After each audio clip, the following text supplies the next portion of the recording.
அனைவருக்கும் வணக்கம் மக்களே. சற்றும் கிடைத்த முக்கிய அறிவிப்பு. லோ ப்ரெஷர் ஏரியா குறிப்பாக உருவாகும் ஒரு புதிய காற்றழுத்த தாழ்வு பகுதி அடுத்த 10 நாட்களில் நடக்கும் மேஜிக். டெல்டா வெதர்மேன் என்ன சொல்லியிருக்காரு இந்த செய்தி குறிப்பில் அதை பற்றி தான் பிரீஃபாக மட்டும் பார்க்க போகிறோம்.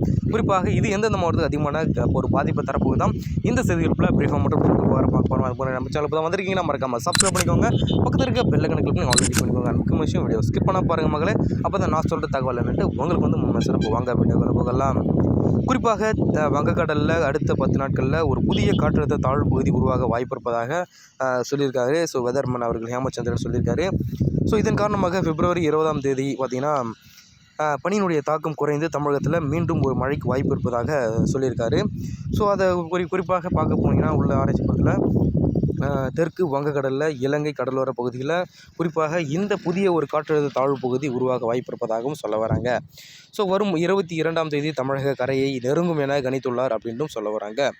இதே போல் தமிழ்நாடு வெதர்மன் பிரதீப் ஜான் இந்த மாத இறுதியில் வரும் மார்ச் தொடக்கத்திலும் மழை பெய்ய வாய்ப்பு இருப்பதாக கூறியுள்ளார் சொல்கிறாங்க. விடைபெற்ற வடகிழக்கு பருவமழை பொறுத்த மட்டும் தென் தமிழகத்தில் குறிப்பாக தமிழகத்தில் பார்த்திங்கன்னா வடகிழக்கு பருவமழை விடைபெற்ற நிலையிலும் ஒரு சில இடங்களில் பார்த்திங்கன்னா குறிப்பாக அவ்வப்போது மழை பெய்து வருகிறதாக சொல்கிறாரு.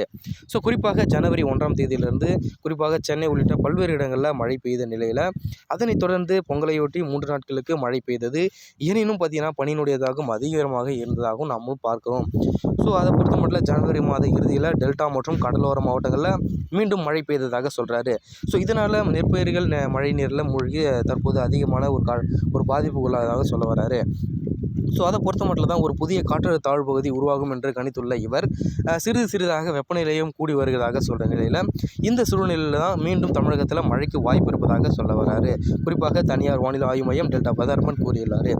இவர் கூறுகையில் பார்த்தீங்கன்னா அடுத்த 10 நாட்களில் தெற்கு வங்கக்கடல் பகுதியில் ஒரு புதிய ஒரு காற்றழுத்த தாழ்வு பகுதி உருவாக வாய்ப்பு இருப்பதாகவும் குறிப்பாக இந்த செய்தியை சொல்லி நிறைவடைகிறாரு.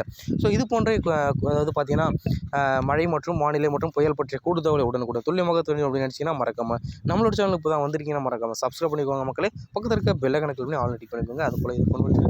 தேங்க்யூ, வணக்கம்.